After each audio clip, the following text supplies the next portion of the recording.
Hello, everybody. Welcome back to another episode of the Producer Boost podcast.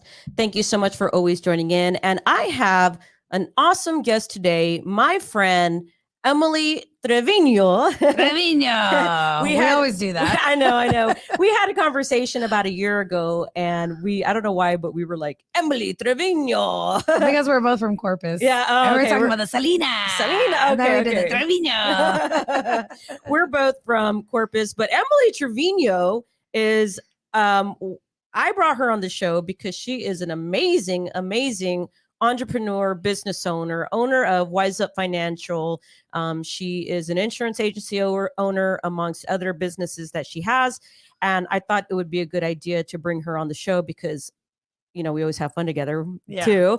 We always laugh and have fun. But also, I think she can provide you guys value because she has a great knowledge and great insight on businesses and just, running a business because right now, a lot of times people are trying to get into whatever business, whether it's real estate, whether it's insurance, whether it's whatever business it might be. And what we're learning is people don't treat their business like a business, right? Right. They're just treating it like a job. And when you're working for yourself, you in essence have to treat it like a job, but you also have to do things and act like a business because you are a business. That's right. I mean, business is the same no matter what industry it is. I mean, there's going to be different nuances, but the way a business runs is exactly the same. I talk a lot about how my business coach is JT Fox, and he has really transformed the way that I think about business. And before we were just selling a product. We were just helping people with solving a problem. I mean, we're in the insurance industry, so we identify problems and we mitigate risk and we solve those problems with products.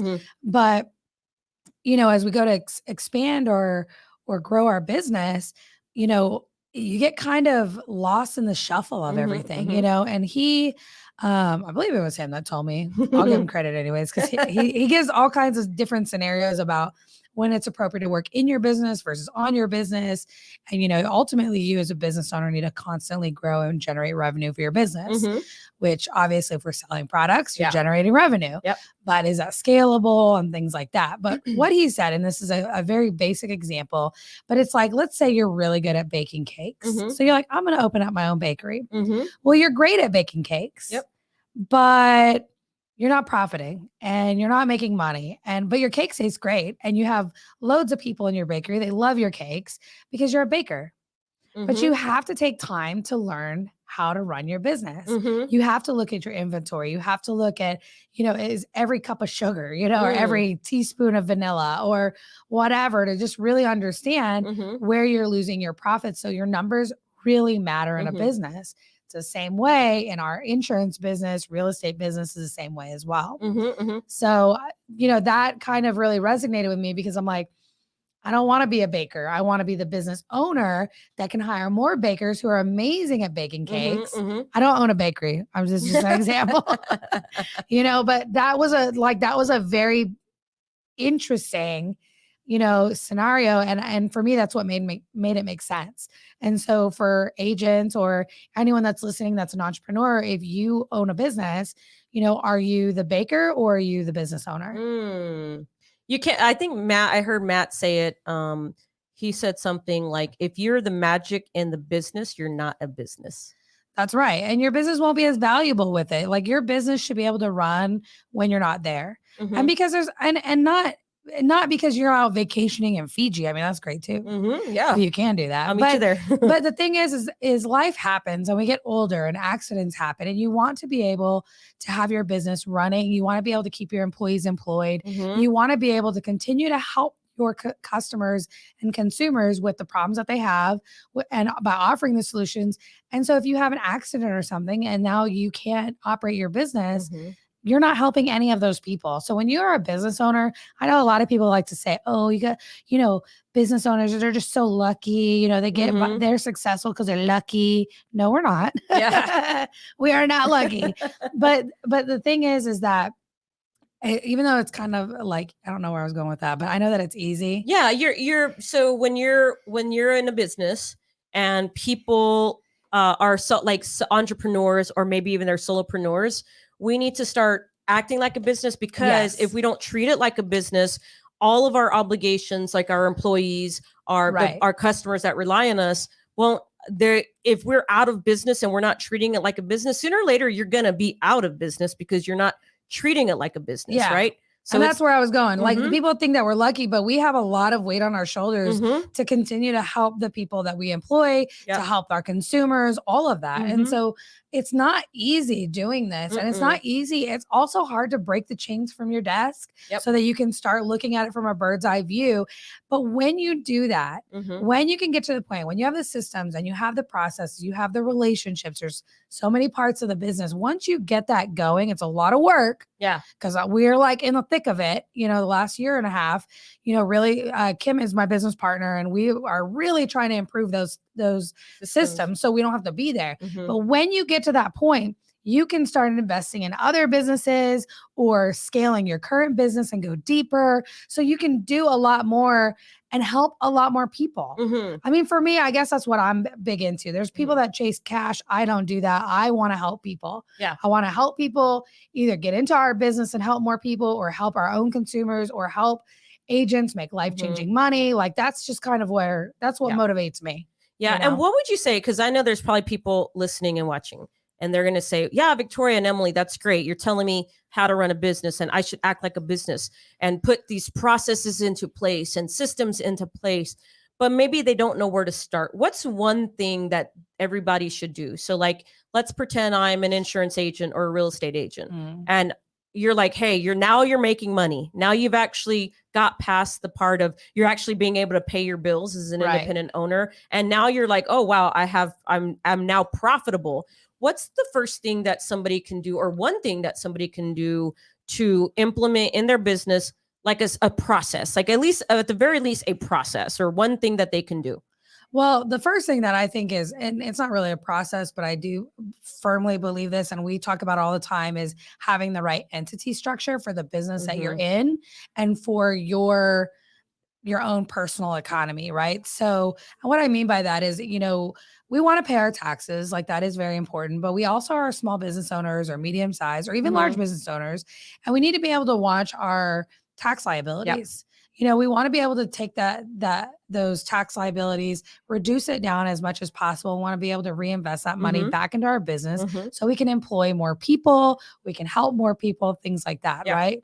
So, but not only that, but it's also protecting your assets. Having the right entity is so important because it protects your tax liabilities, it protects your assets, general liabilities, but also, should anything happen to you, your business also is more valuable. So if you want to sell your business, or if your family inherits your business, having that is like basic step number one.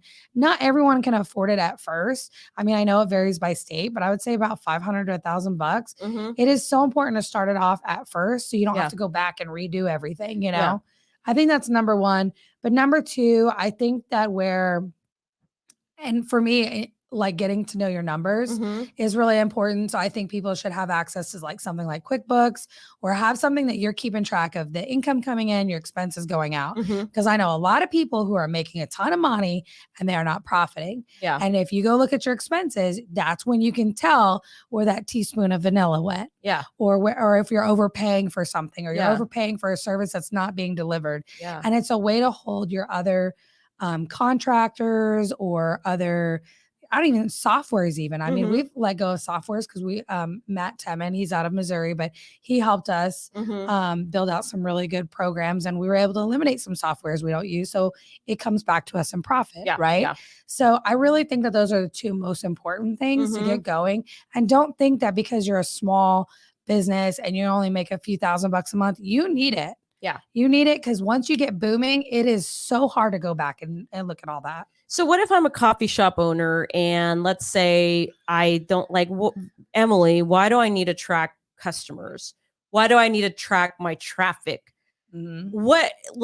Because we, in the insurance industry and a lot of professional industries like real estate, or even if you're working in a job and you have to track clients, current clients, you're most likely using like a CRM Yeah. or some type of contact manager or whatever it might be, or you Yeah. even have an email list at the very least. The very least. Well, what do you say to those people that don't? Like, if I were to ask you today, whoever you are listening, if you have a customer and they call in and they want to rebuy something, or they have a service issue, or maybe, how do you track that client? And what do you tell those people that don't have those CRMs and contact managers in place? So, first of all, having a CRM is extremely important. Most people want to wait until they have like a sizable amount of clients. But I mean, even if you're a coffee shop, right, you have traffic coming in and out, but it all matters. It all matters because data matters. It, number one, makes your business way more valuable. Yep. If you were to ever sell it, having that data. Number two, it's letting you know at any given day what is going on in your business. Yep. Right. So if you only have 5 clients that walk in on a Tuesday morning at 10 a.m. and you normally have 30, there's a problem. What is it? Yeah. Was it because there was a pandemic? Yeah. Was it, and which nobody could really have ever planned for that. But, it's helping you as a business owner kind of identify risks, because when things get really good in your business, when everything just feels like it's going good, something's going to happen. And you don't want to find out when you're losing money. Yeah. You want to find out by tracking your customers. Yep. Now, for us, what we do is we actually have a CRM that every time we have a customer call in, or we have a customer that walks in, we put an activity of what we help them do that day. So now I can also see what my retention team is doing. What are the biggest problems we're having? So if I identified where we had an issue with a carrier where the ID cards weren't getting sent out, so I was able to contact the carrier and say what's going on, and we're able to also provide that data to our partners. So we have carriers that are like, hey, how's everything going? I'm like, well, A, B, C, D, E need some help, but everything else is going great, And that's how you build valuable relationships, is through that data. Yeah. I know that's kind of all over the place, but a CRM can really give you so much access to information without you actually having to sit in front of the client. Yeah, exactly. So you could have a team of 20 people. They all have access to that CRM. And plus, how good is it when your client calls that you can type in their phone number and you're like, hi, Victoria, how are you doing today? How professional is that? That is an office that is ran awesome. When you can call, when your client calls, and it doesn't matter who they talk to in the office.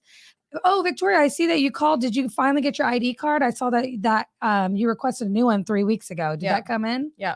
You know what I mean? But it also, that CRM should be able to give you an ability to add a task with a due date so you can do follow-up.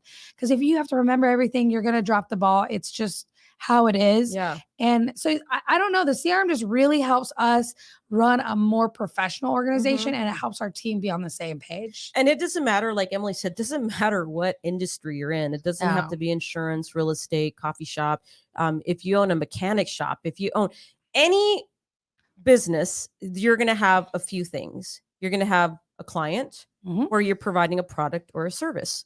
And regardless of those two things, you need to be able to track. You need to be able to, and we're very, if you're in the industry and insurance industry listening, we're very guilty of it. I'm guilty of this when I first started, because I wasn't really taught all the technology and kind of, it was more like, go get the clients and worry about that later. But if I was taught, hey, once you get the client, here's the process. Step 1, put it in your CRM. Step 2, follow up.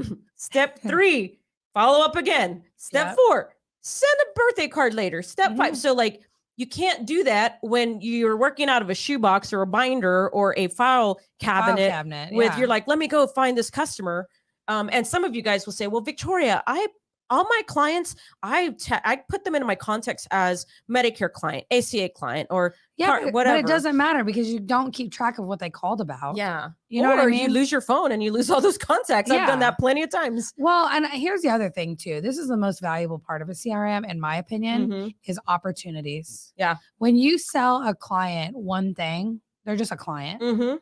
But when you, or what is this, if vice versa, a customer, and then when you sell them like something else or 2 or 3 things, they become a client, whatever that saying is, but it becomes more valuable. So like for us, when we were selling insurance to individuals and families, we had a lot of people who are 64, 63 years old. When they age into Medicare, Well, our CRM told us they were aging into Medicare. Yeah. So they were already flagged when we did their ACA application. We were able to talk to them. And then whenever, the year comes, our CRM tells us, hey, you need to call Victoria's mom. She's turning 65 this month. And I would call, and it just helps you capture those opportunities, which to me, we never would have done, because who is going to go to the filing cabinet?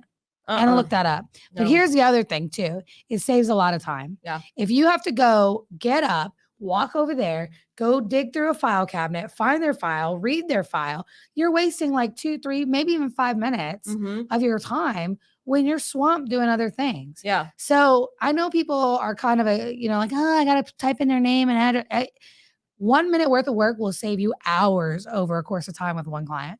So if you've got the message, one of the messages is, if at the very least one step that you can put into place right now, well, there's 2. She gave us 2 awesome tips, is the business entity. How many people do we run into that they're like, who? I thought I could just do a DBA.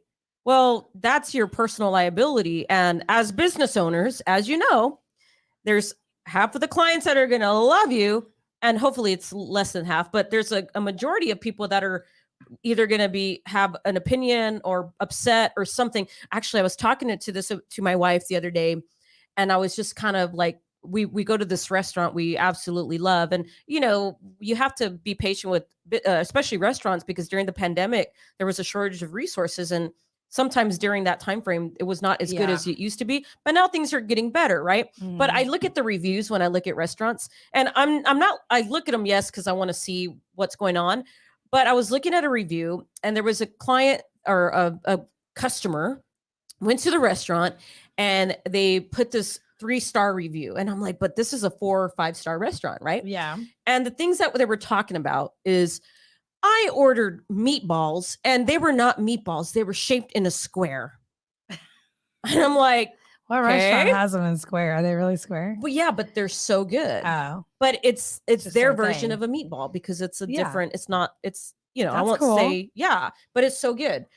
Oh, and I ordered this thing, and I told them without the sauce, and this was so bland. I'm like, hello, if you don't put the sauce on, it's like eating spaghetti with no meat sauce. It's going to be bland. We're not going to do that. So long story short, what I was thinking is, like, you're always going to have those people that complain about your business, even if your business is top notch, your awesome service. You're always going to have those people that are not going to be happy with something about your business. Yeah. And so that being said, as business owners, it's hard for us to like maintain, and you're just going to have to deal with those types of people as they come in. But if you don't have ways of tracking, and if you're not acting like a business entity, and maybe one of those complaints becomes a bigger thing, like a lawsuit or something, and you don't have the right entity structure set up, guess what? Bye-bye savings, bye-bye kids' college fund, bye-bye all this stuff. If somebody and let me tell you, exposed. Your whole everything you've built to that point is exposed. Now, whether you lose it or not, I mean, that is determined by a court. And so you have to protect your business. I think that's so important, and people don't talk about it. Like, people are so quick to want like this dream and everything's easy, and it's like, but you got to like educate yourself. Not knowing, being ignorant about the process doesn't make you, it doesn't forgive you in the end. Like, you'll pay the price no matter if you knew it or not. Like, nobody. So that's why I just always talk about it. Cause like, once it was told to me, I was like, cause Kim, my business partner, was the one that's like, hey, you should do this to reduce your tax liability. And then she like put me in touch with these people that, help me understand where all, like, how all my companies should be structured. And I was like, and then as soon as I learned that, I was like, everybody needs to know this. Like, and I'm pretty educated. Was there something that came up? Like, cause I know people always do stuff when it's too late, or maybe they had a little scare or something. Was there something that kind of, aside from your business partner saying we needed to do this, was there something she encountered, or was there something that you encountered that was like, oh, we got to do this, or at least gave you made it a little bit more urgent to do that?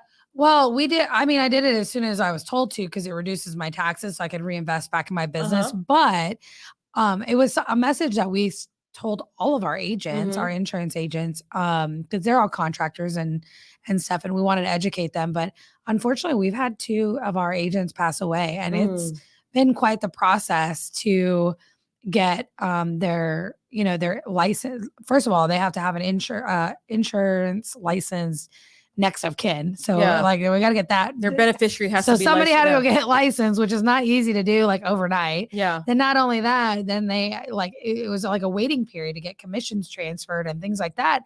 And some of these, I mean, it worked out, but it took one lady like almost a year before she inherited her husband's business. And so this is like it's a lot bigger than just, oh, I want to protect my assets. You need to protect your family in the process. Yeah. And for those of you that are listening, and you have to also take time to be present and ask yourself, why are you in business? Like, what was the whole why did you want to go into this business? Why did you have the goals and ambitions? And it usually goes back to, I want to provide for my family. I want to have a legacy. I want to retire early and have some type of nice, I don't want to be struggling. So you have to remember why you started, and then remember you do these things to protect why you started. Right. And and it's easy to forget because I'm guilty of it. A lot of us we as business owners, and I mean, I'm just going to say it, like, it's a lot of anxiety and pressure. It's you're up, you're down, your emotions are just like, oh my God, is this all going to go away tomorrow? Oh my God, is this okay? And then you're like up tomorrow and you're like, all right, I'm going to do awesome. And so, but there's ways to mitigate these stresses by setting up the right entities, having sales processes, having people that you trust that can do the job when you're gone. Yeah. So that way, when you are in Fiji, I've never been to Fiji. But yeah, we'll get to Fiji. I want to go there. So for somebody that's not a business owner, let's kind of go that way, because there's going to be more people that are not listening that are not business owners.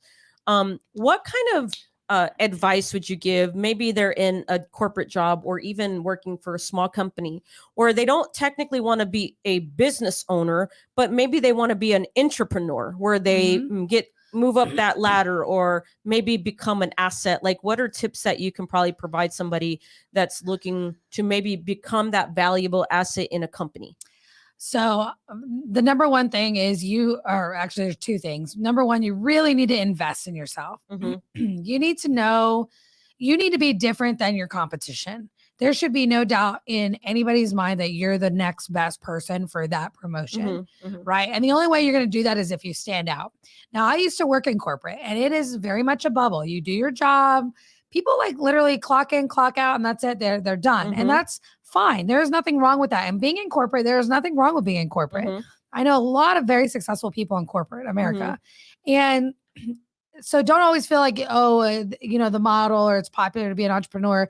No, corporate and working for someone, there are people that love to do that. And that is totally fine. Yeah. But you need to invest in yourself so that you're different than your competition. Yeah. You need to be more high level. If you're the smartest person in the room, you're in the wrong freaking room. Yeah, that's so true. You got to get in a different room. You need to be the dumbest person in any room.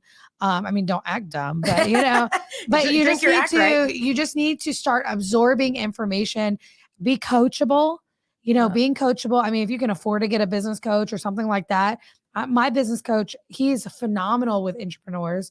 I know of one, she works for Salesforce. She's amazing. And she's doing incredible things there. And she's learned a lot, and eventually she'll be an entrepreneur. I'm almost confident that will happen. Yeah. But she's doing amazing things there. So like, you don't need a business. You don't need to only invest if you own your own business. Like, you need to constantly be improving. My husband has been really big about that. He was doing that before I even got a business coach. He listens to podcasts. He listens to like books on Kindle or whatever, Amazon books or whatever. Right. But he's learning to be a better leader. And because he's a better leader, whenever there's a department that's going to sham, they consider him for that job because he can turn around culture and he can turn around encouragement. Now, if there's people that are not coachable, it's not going to work out for them with him. Yeah. But if people that want to just grow and be better and at least have a positive attitude to bring to the table, it works wonders. But I definitely think investing in yourself, taking time to do more than what the average person is doing, that is what's going to help you climb up the ranks. Yeah. Yeah. If you guys are not writing some of this stuff down, you're crazy. Emily's big on what? writing notes. Yeah, taking notes. I was like, which one? I'm picking all kinds of things. She takes notes. She takes a lot of notes. I'm really a bad note taker, but it's because my brain's so scattered, but I'll copy Emily's notes. Well, I think the most important thing is you have to identify what problems you're having, which takes a very vulnerable and honest person to do that. Yeah. Because a lot of times I want to be right all the time. Yeah. And then when you get put in your place, you're like, I need to be put in my place all the time, because that's when I start growing. But what about people that don't like that? They're stubborn. They're like, I'm not going to listen to her. Then that's fine. You're going to be where you're at all the time. Yeah. And you'll be someday. Someday you'll be rich. Someday will never come. Yeah. That's just how it is. Someday I'll be a CEO. Well, until you start making the changes, what do they say? If you do the same thing over and over and over again, it's insanity. Yeah. So if you're a stubborn person, look at yourself in the mirror and say, where do I want to go? If you're happy with where you're at, great. Then you can continue being stubborn. But if you want real change in your life, it's not going to happen from being stubborn. Yeah. It's about being vulnerable, being honest with yourself so that you can start making those changes. That's why I think being coachable is so important. I think what has helped me, because obviously we're women and we tend to be a little stubborn sometimes, and we don't, especially when it comes to other women telling us what to do or how to do it. I don't know why that is, but one thing I saw my life changing is when I stopped being so stubborn and allowed myself to be coachable, where I welcomed people to, like, for example, I have, we have a guest. Wait.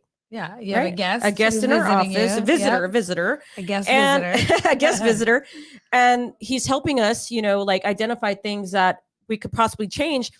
I'm almost 40. He's 25. Yeah. And I'm in the background listening. I'm like, yeah, absolutely. These are things that we need to do. I'm not saying I've been in the business longer than you, and I'm not going to, this is the right way, guys, and don't listen to him. When he leaves, I'm going to be like, guys, we need to really be taking that in and working on, because when I implementing, and it's a lot of the same things that we're doing, it's just digging deeper. That's right. Digging deeper. And also, guys, like, if you're listening, like Emily said, you don't have to be a business owner to take these things. You can implement these practices in your life. So yeah, well, Victoria, how am I going to implement a CRM in my personal life? No, but maybe there's something in your personal life you can get more organized in, right? Or scheduling time with your family, scheduling time with your kids, mastering your calendar. Well, I don't know. I mean, when someone's like, well, how can I apply a CRM to me? I'm not a business owner. Well, I mean, if you can start looking at how CRMs function, maybe you could look at your corporate CRM. Maybe they don't even have one. Maybe the business you're working for doesn't have one. And you're like, hey, this would make our life really simple. And here I found 3. Wow. Yeah. And this is what the cost would be. Yep. That is somebody who stands out in a company. Yeah. That is somebody who is going to go places. So let me ask you this, because you've been in corporate. I've been in corporate. Yeah. And let's just say you have a shining star like that. That's like, man, I really think that this could help the business. I really think that we can make things more efficient. But what if the management, or what if the people are like, yeah, cool, set it aside, put it on my desk, I'll look at it later. What do you say to those people that are like in this job, they want to get better, they're doing all this self-development, they want to implement this in their workflow, but they almost feel like belittled, or they feel like the people, they're not being listened to, and it's like almost like they're they don't feel valuable because the information they're giving is just being ignored and put to the side. What do you do with that? So I've been in that position before, and it didn't get me anywhere. So, and I know this is going to come like really hardcore. So, I hope this is well received, and that's the tone that I want it to be in. But nobody cares about your feelings. Yeah. Nobody cares. No one is going to promote you because of how you feel. It's the honest to God truth. I've been there, and it didn't do me a lick of good. Yep. It took me to a negative place. It made me think, like, it just made me go somewhere else, and in my mind, and you go to a dark place, and you like, then you just have a nasty attitude, and then you're definitely not getting promoted, right? So do not care about your feelings. But for example, let's say I was like, you know what, we need a CRM in our trucking office, right? Well, you know what I would do? I would find one or maybe 3. And you need to be a better salesperson. That is what you have to do. Yeah. You have to be able to sell people. You give them options, and we call it a 3-option close. You give them 3 options. You tell them, and you have to sell them why that's a good idea. You have to say, like, look, this is going to help us solve this problem, which saves us time, which makes you profit. And really what it is your ideas have to be solving problems that in turn generate money. That is in corporate America, everything comes down to every little half a penny.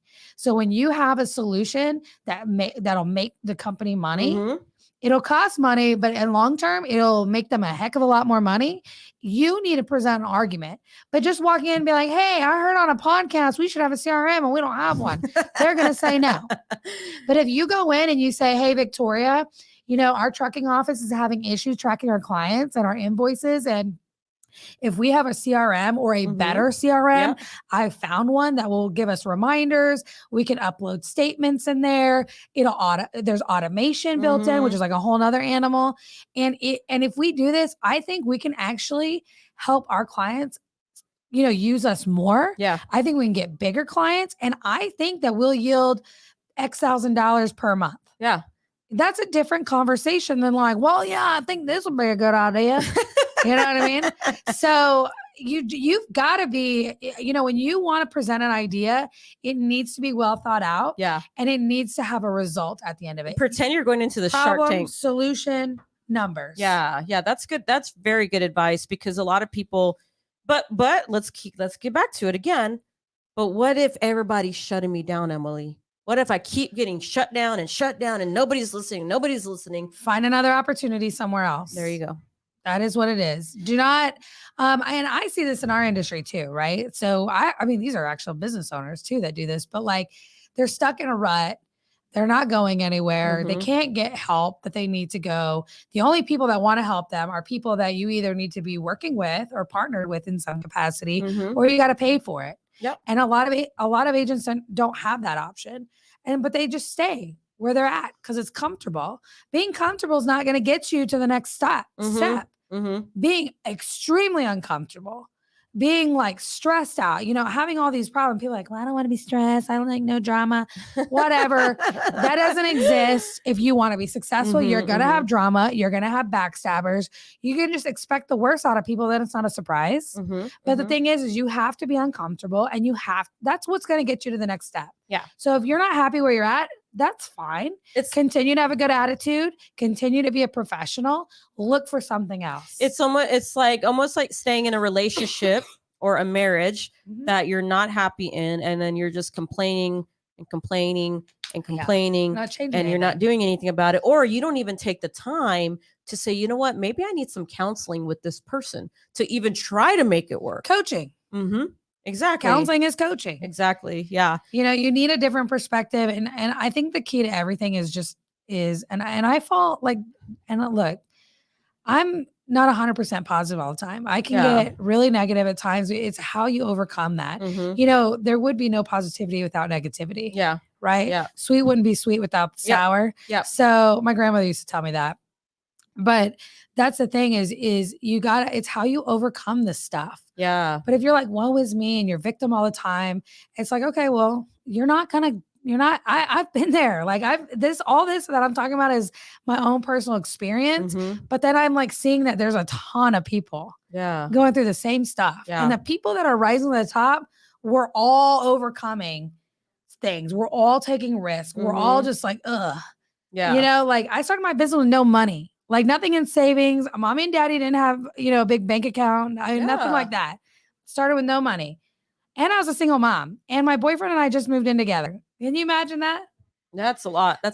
Well, that's good to know that you started with nothing, not nothing. You had yourself and your willpower. But you were a single mom, you got started. So that way people know, because a lot of people are like, well, that can't be me because I have kids and I don't have anything to do. And I'm just like, cry me a river. Yeah, exactly. You're like, yeah, cry me a river. I don't care. I do have empathy for you, but at the same time, what are you going to do about it? Yeah. I mean, I empathize with people. I know Matt Temin earlier said I didn't, but I do empathize with people so much that it actually affects my being, Yeah. because I want it so bad for people. But like, I know that I give my, like, if there's something going on in my life, I give myself 5 minutes. I have 5 minutes to cry it out, scream it out, whatever. And it is time to move on. I got Yeah. to get moving in the right direction. So Yeah. That's good. That's good stuff. That's good for anybody. yeah. And that's for anything in life, personal, professional, relationships, like holding on to shit ain't, Yeah, you can say shit. Holding on to shit ain't gonna help you do nothing. Yeah. Gotta move on, move forward. That's great advice. So you guys picked up some really good nuggets here on, one, if you're a business owner, things that you can do right now. The goal of the podcast is to really give them things that they can implement, not so much where it's like rah, rah, rah, fluffy, fluffy, fluffy, go do this and you can make all this money. It's really digging in deep, but also at the end, giving them a boost, right? Yeah. 5 minutes, get in your feelings and move on. Yep. Carmenza tells me she follows this lady. It's like 1, 2, 3, go. So like, don't think about it. Just 1, 2, 3, go. And I like that. So especially when you're trying to eat that for like that book, eat that frog, you have to take on the big things first. Kind of like 1, 2, 3, go. Don't think about it. If you think about it too much, chances are you're not going to do it. Like chances are you're going to be like, you're going to start the time. What's that phrase? The devil's work is in idle hands. Yeah. So like, I relate that to if you give it too much time and thought and you're just perfecting and this and that. If you go back to like the first podcast I ever did, you got to go back and look at the lighting and the little microphones. And I didn't know what the heck I was doing. And then now it's like, I feel like we've done a good job in a year and a half progressing. But if I would have been like, well, everything needs to be perfect, the lighting, you would never been here. I would never have done where we're at. And this is just the beginning, right? Yeah. Same thing with you and your business. I'm sure you're like, if you would have, what's going to happen to me? And oh my God. And how's my baby going to eat? And I'm sure you thought all those things. Yeah. I mean, but I kind of did. And then I kind of didn't, you know? I mean, it's just that you have to go. You just have to get going. You have to move forward and go quick. Yeah. But I think Carmenza and I talked about this, but my husband, I don't know what the book was called, but he read or listened to a book and it was talking about mastering like your 5 seconds. And it's the same thing. Like take 5 seconds, think about it, and then respond. And it really, if somebody says something to you that you're just like really enrages you, if you just like 1, 2, like initially you just want to like, but if you wait 5 seconds, it makes a big difference. Yeah. About how you respond. And then it also, if you can master that 5 seconds, you will never, ever let anybody ever impact how you respond to a situation. And that's the same in corporate America. So go back to that person who felt defeated, master your 5 seconds. That's good stuff. I love it. I think we're going to end there because that's something that they can use, whether it's in person or over the phone. I mean, in person or with their spouse, with their friends, family. Everybody's in their feelings these days. So that would be great. Where can people find you? Like if they're like, I like this Emily, she gives it to me straight. Where can people follow you, find you? Let them know where they can find you so that way they can. I am, people can start following it. We actually do have a podcast that we're revamping. It's called Wise Up Biz Talk. Nice. You can find us on YouTube, Facebook, Apple, Spotify. Awesome. We're also have wiseupfinancial.com is our website for people that need our services with help with insurance, life insurance, health insurance, Medicare, business, but also Facebook, Emily Trevino. I'm sitting like this. She's like with the blue dress. Well, I don't think you can see that. Yeah. But, I'm on all the social media networks and stuff. Emily Trevino, Wise Up Financial, where we wise you up. Ooh, well, I feel like she's wising me up today. Yeah. So I like hanging out with Emily because she always gives me that kick in the butt because I'm usually the person that kicks people in the butt and kick. And now she's kicking me in the butt. I hope I gave you a good boost. You did. The whole goal is to give people a boost. And I think it was a boost. Really. Boosty. Boosty. Oh, come on. I don't want to say it. The Selena. Boosty gaga. Boosty. The way he said. God. Anyway, we like to have fun too. Yeah. We were being a little bit more serious today. We were, but it was good. But it was good for people that need a boost, because that's the whole Yes. point. Is this is not just for business owner. These are for the working class people that are out there, or Everybody. people that want to get back into the working class. There's so many people that need that boost, and that is what we're here for, to give you that boost. That's right. 5, 4, 3, 2, 1, and then respond. Right. That's right. All right, guys. Thank you so much for listening to the Producer Boost podcast. Be sure to listen to the next episode. Make sure you subscribe, iTunes, Spotify. Go follow us on YouTube at the Producer Boost, and we'll see you on the next show. Thank you so much.